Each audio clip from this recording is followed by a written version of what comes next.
Well, hello, everybody, and welcome. Welcome to the AI for Everyone Daily Brief. Today, I had planned to share a tutorial with you, but when the now former head of AI safeguards steps down at one of the major companies and states that the world is in peril, that's something we might want to pay attention to. Let's talk about it. Welcome to the API for Everyone Daily Brief. Two things happened this week that I want you to be aware of, and this is a very serious video, hence the mood lighting that I have going on. On Sunday, Mrinank Sharma, who has been the head of Anthropic's safeguard research team, posted up a resignation letter over on X. And in this letter, a very philosophical letter, and I'll link that wherever you're watching or listening to this in the show notes or comment section. But in this letter, he said the world is in peril and that he's going to go back to the UK to study poetry and become invisible. Yeah, so being the head of AI safeguards, that absolutely got my full attention. And on the same day, I found this gentleman named Matt Shumer, who has spent the last 6 years building AI, heavily investing in it. And he published this very long, blunt essay, and it was aimed at the people that in his life who keep asking, so what's the deal with AI? And his answer, and we'll talk about this more here a little bit later in the show, but we're in the this seems overblown phase of something much bigger than COVID. And like I said, I'll explain that in a moment. So let's go a little bit deeper in what happened. So Sharma, he arrived at Anthropic a little bit over 2 years ago, fresh out of Oxford, PhD, and he had one mission: to make AI safer. And Anthropic, a great place to do that because their whole brand, their mission, everything that we've seen from them, they really haven't deviated from that. They want to make AI safe, ethical, and actually benefit humanity. Now, this gentleman, he researched things like why AI tells us what we want to hear instead of the truth. We see that heavily on ChatGPT. He built a defense against AI-assisted bioterrorism. He helped write one of the first AI safety cases that was ever produced. But then he wrote this letter to his colleagues and said the world is facing this polycrisis, and he walked out. And he's not alone. Other people have left. And I know I'm going to butcher these names, so I apologize ahead of time. But Harsh Mehta and Behnam Neshaber, they were both senior Anthropic researchers. They left in recent weeks here. Dylan Scandinaro was another safety researcher that jumped to OpenAI to lead their preparedness team. So when the safety people start leaving, start bailing a company that calls itself the Safety First AI Lab, people are going to take notice of this. But Sharma's letter, I want to make this very clear. It's not like some whistleblower letter or anything like that. He speaks very highly of Anthropic's culture.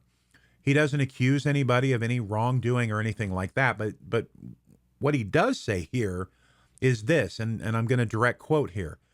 Throughout my time here, I've repeatedly seen how hard it is to truly let our values govern our actions. I've seen this within myself, within the organization, where we're constantly facing pressures to set aside what matters most, and throughout broader society too. Now, that's not an accusation. I don't want anybody to I don't want to miscommunicate this to anybody. It's an observation about human nature. And it does set the stage for everything that he wrote in this resignation letter, because understand this is arguably the most powerful technology that's ever been created. With great power comes great responsibility.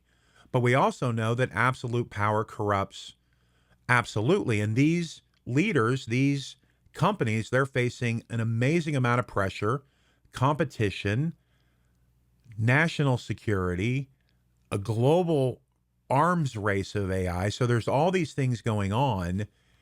It's all happening so quickly. There's no way that government regulation, like none of this stuff can keep up with everything that's going on. So we kind of have this perfect storm here right now. Now, Matt Shumer's essay is much different in tone. It's not philosophical, it's very blunt. And he compares the moment that we find ourselves in right now with AI very similar to February of 2020.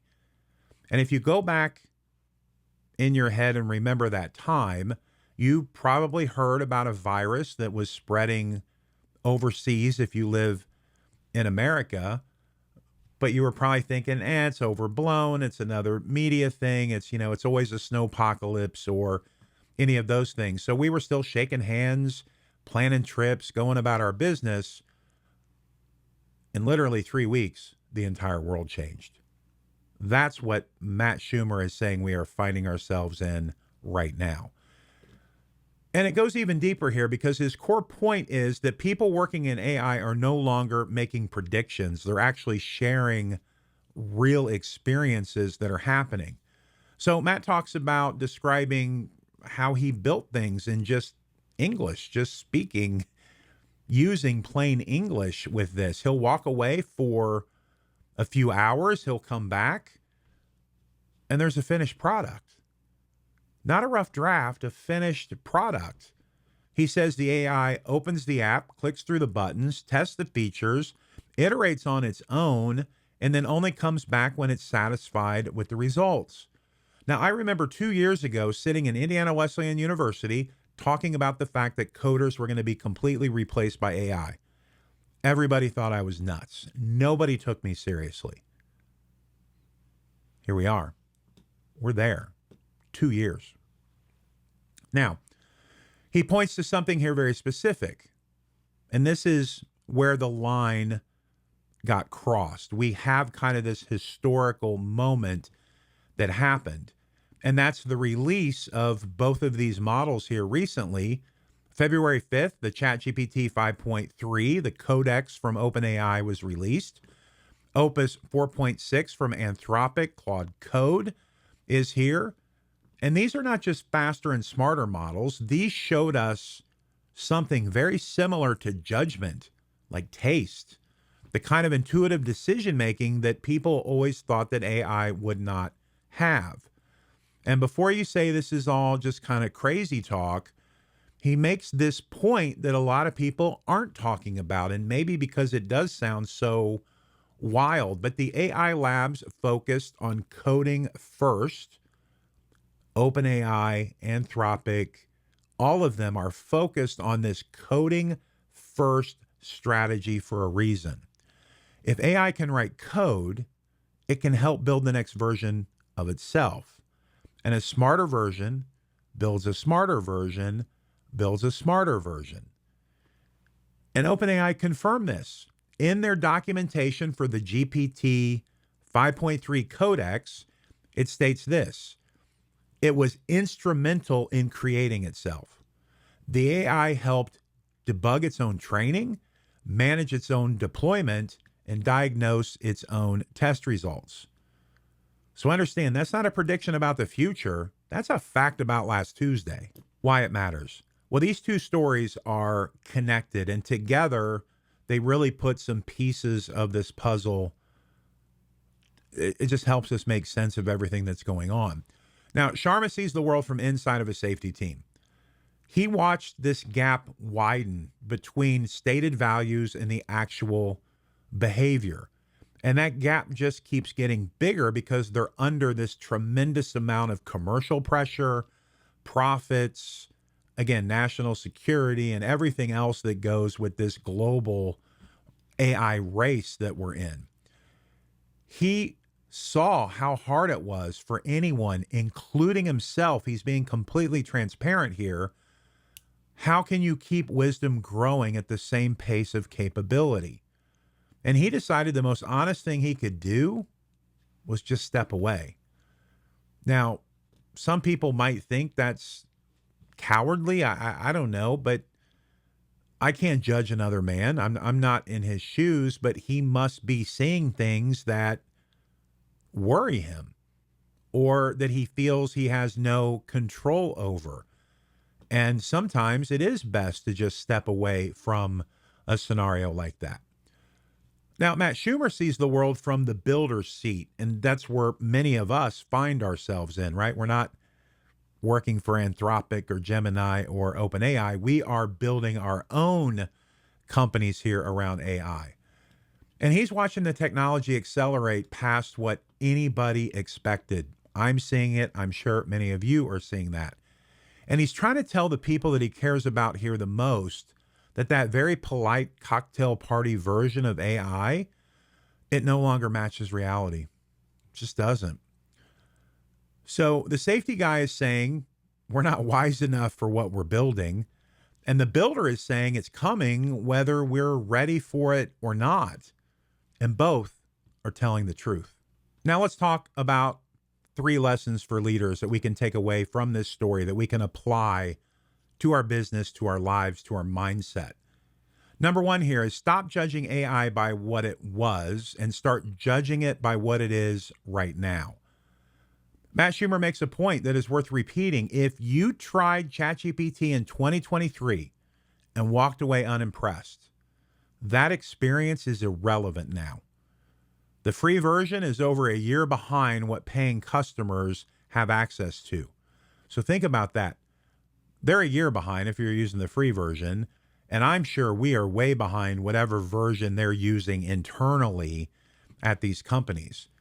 So we got to start judging it by that. If you're making decisions about your business, about your career based on what AI couldn't do a year ago, man, you're working dangerously with outdated information. So spend the $20 a month at least. It's absolutely worth it.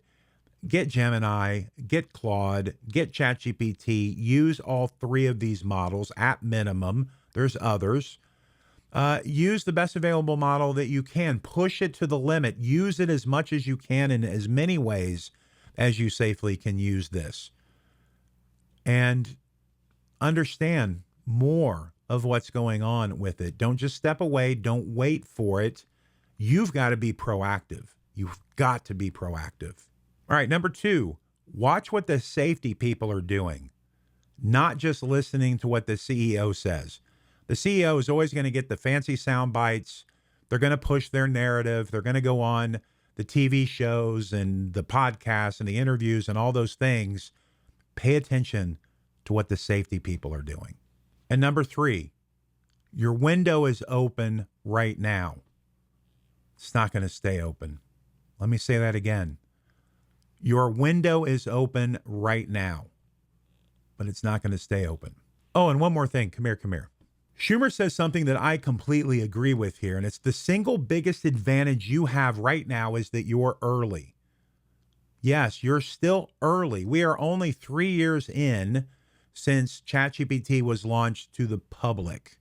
So you're early. Most people at most companies are still completely ignoring this. So the person that walks into a meeting and says, I used AI to do this analysis and it used to take me forever, it took me hours instead of 3 days, you're going to win. If you're using this in a way that is inquisitive, curious, again, emotional intelligence, critical thinking, design thinking, using it not to replace you, but to enhance you, to amplify you, you're going to have a superpower. Learn these tools now. I can't say that enough. Build these skill positions, reskill yourself, position yourself and your business immediately. Because the road ahead is going to be bumpy and you want to be driving. You don't want to be just standing in the middle of it getting run over. The question I have for you today is simply this. If you had a crystal ball, if you could see 5 years into the future very clearly, the good, the bad, the ugly, everything in between, what would you do differently starting right now? Please leave a comment in the comment section. I would love to hear from you. All right, well, that's all the time we have for today. My name is Harrison Painter. This has been the AI for Everyone Daily Brief. If you found value, hit that subscribe button. Let's get this information out to other people. All right, as always, keep creating, keep innovating, and most importantly, keep up. God bless.